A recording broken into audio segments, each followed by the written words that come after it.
यो चटकपुरमा छौँ र चटकपुरमा यहाँनिर यो दुईजना उहाँहरू दुईजना र हामी यो कल 24 न्युजबाट प्रत्यक्ष लाइभ गर्दैछौँ र यो दुईजना उहाँहरू दुईजना हुनुहुन्छ।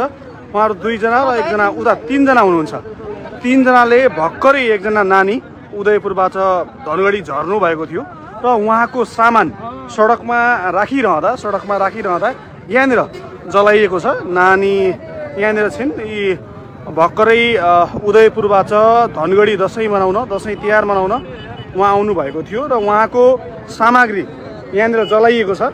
यहाँनिर आगो बालेर त्यो चाहिँ जलाइएको छ र यी नानी भर्खरै धनगढी चटकपुर निरको यो घटना हो र तीनजना, एकजना अपाङ्ग हुनुहुन्छ र दुईजना एकदमै यो चाहिँ सेवन गरेर यति बेला बोल्न नसक्ने अवस्था र कन्डिसनमा हुनुहुन्न उहाँ चाहिँ। र यहाँनिर सुरक्षाकर्मी आउनुभएको छ। किन जलाउनु भएको तपाईँले सामान?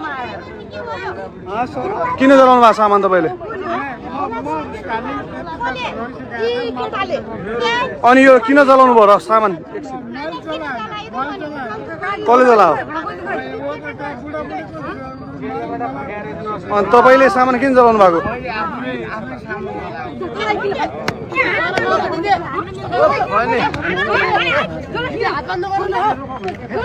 यसरी मलाई चाहिँ एकछिन हामी यहाँ प्रत्यक्ष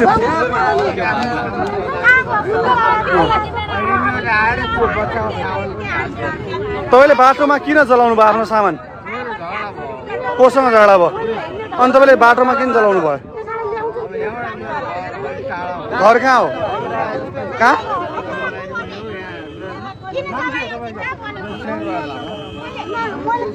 यहाँनिर तीनजना मान्छेलाई यति बेला प्रहरीले नियन्त्रणमा लिएको छ र उहाँहरूले एकजना भर्खरै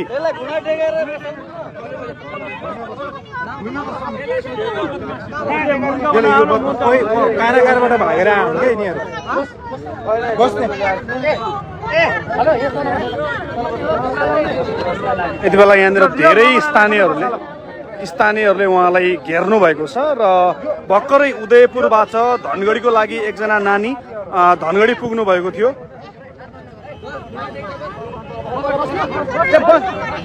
कटबास छैन, कटबास हान नि त्यसको।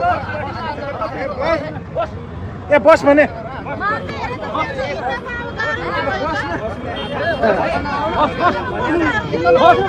यो हामी अब यो धनगढीमा छौँ र कल 24 न्युजबाट तपाईँहरूले प्रत्यक्ष प्रसारण हेर्दै हुनुहुन्छ र यहाँनिर तीनजना पूर्ण रूपमा उहाँहरूले रक्सी सेवन गरेर यहाँनिर बाटोमा सामान जलाइएको छ। एकजना नानी भर्खरै उदयपुरबाट धनगढी दसैँ मनाउन आउनुभएको थियो र उहाँहरूले ती नानीको सामान झर्ने बित्तिकै साइडमा सडकको साइडमा जुन हामी 6 लेन सडक खण्डमा छौँ यहाँनिर ती नानीको सामान जलाइएको छ र यी तीनजना यहाँनिर देख्न सक्नुहुन्छ। यो एकदमै रक्सी सेवन गरेर उहाँहरूले ती नानीको सामान जलाइएको छ र यहाँनिर सुरक्षाकर्मी र केही स्थानीयले उहाँलाई नियन्त्रणमा लिनुभएको छ र उहाँहरू केही दिन अगाडि जेनजी आन्दोलनमा कारागारबाट भागेका कैदी भनेर आशंका गरिएको छ र उहाँहरूलाई यति बेला सुरक्षाकर्मीले नियन्त्रण लिएको अवस्था छ। एकजना अपाङ्ग हुनुहुन्छ।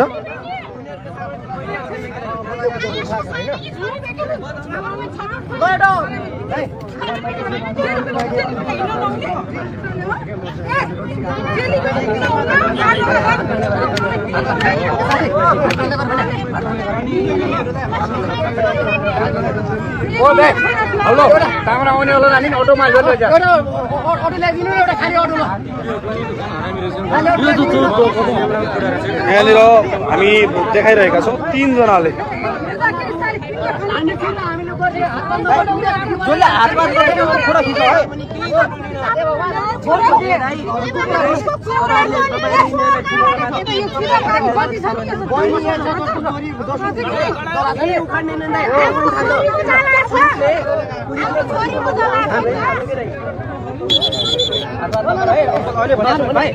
फोटो खिचाइ जति हातमा गर्छु उसको फोटो खिच है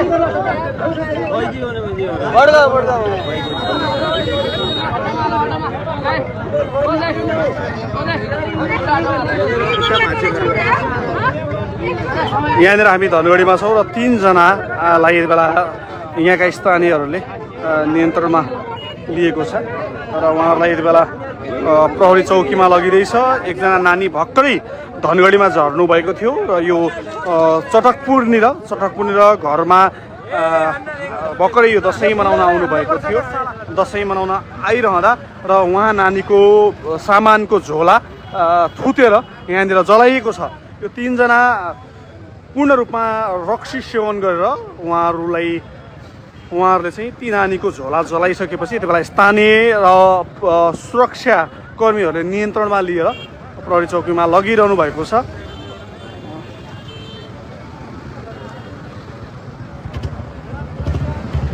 र यहाँनिर हामी यो शहीद गेटमा छौँ। शहीद गेटमा 3 जना मिलेर यो यहाँनिर पूर्ण रूपमा उहाँको चाहिँ सामान जलाइएको छ। हामी देखाइरहेका छौँ।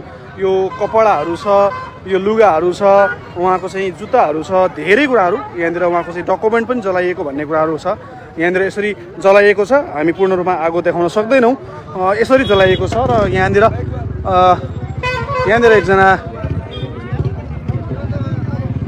एकजना नानी हुनुहुन्छ। उहाँ भर्खरै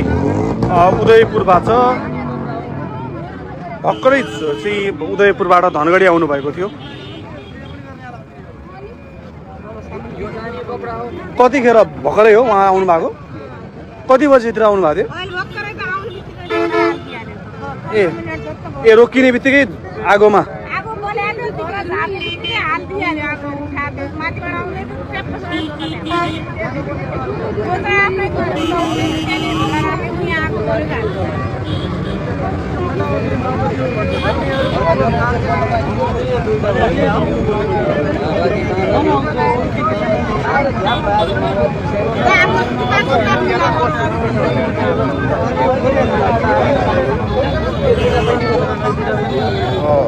यहाँनिर यो नानी भर्खरै उदयपुरबाट धनगढी आउनु भएको थियो। धनगढी पुग्नु मात्रै भएको थियो। यहीँ सडकमा बसेका 3 जना अलि फरक किसिमका मान्छेहरू उहाँले रक्सी सेवन गर्नुभएको थियो र 3 जनाले उहाँको सामान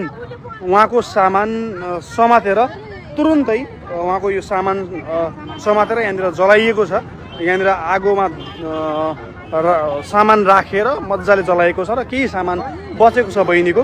यहाँनिर यो लत्ता कपडा हामी सडकमा छौँ। 6 लेन सडक खण्ड यो धनगढीको चटक र यहाँनिर यति बेला 3 जनालाई सुरक्षाकर्मीले नियन्त्रणमा लिएर उहाँलाई लग्नु भएको छ र उहाँहरू केही दिन अगाडि जुन जेएनजीको आन्दोलन पश्चात कारागारबाट निस्किएका हुन् कि भन्ने आशंका यति बेला गरिएको छ। र यहाँनिर ती नानीको आमाले उहाँको यो चाहिँ बाँकी रहेको सामान यहाँनिर तपाईँहरू देख्न सक्नुहुन्छ। कपीहरू छ, किताबहरू छ, उहाँको लत्ता कपडाहरू सम्पूर्ण रूपमा जलाइएको छ यहाँनिर। र उहाँले चाहिँ यो बचेको लत्ता कपडा हो, यो त्यसलाई चाहिँ उहाँले अब समात्दै हुनुहुन्छ। हामी यसरी जलाएको छ र यहाँनिर थोरै भर्खरै नानी चाहिँ दसैँ तिहार मनाउनका लागि 15-20 मिनट अगाडि मात्रै यहाँनिर उत्रिनु भएको थियो। उदयपुरबाट धनगढी आउनु भएको थियो र उहाँ उत्रिने बित्तिकै यहाँनिर बसेका 4-5 जना 3 जना उहाँहरूले रक्सी सेवन गर्नुभएको थियो र उहाँहरूले ती नानी झर्ने बित्तिकै त्यो सामान समाएर यहाँनिर जलाइएको छ। उहाँको सामानमा आगो लगाइएको छ भने केही बचेको सामान, थोरै बचेको सामान छ, त्यसलाई यसरी उहाँहरूको आफन्त आएर यति बेला समेटिरहनु भएको छ र ती 3 जनालाई यति बेला सुरक्षाकर्मीले नियन्त्रणमा लिनुभएको छ। हामी प्रत्यक्ष प्रसारणमा जोडेका थियौँ। कल 24 न्युज यहाँहरूले हेर्दै हुनुहुन्थ्यो। यस्ता व्यक्तिबाट पक्कै पनि हामीले सुरक्षित हुनुपर्ने बेला छ। दसैँ तिहारको बेला छ। घरमा विभिन्न किसिमका घटना हुन सक्छन्। हामी सबैलाई आग्रह गर्छौँ र यो भिडियो धेरैभन्दा धेरै सेयर गरिदिनु होला। यस्ता व्यक्तिहरू तपाईँहरूको घरमा आएर लुटपाट गर्न सक्छन्, तीबाट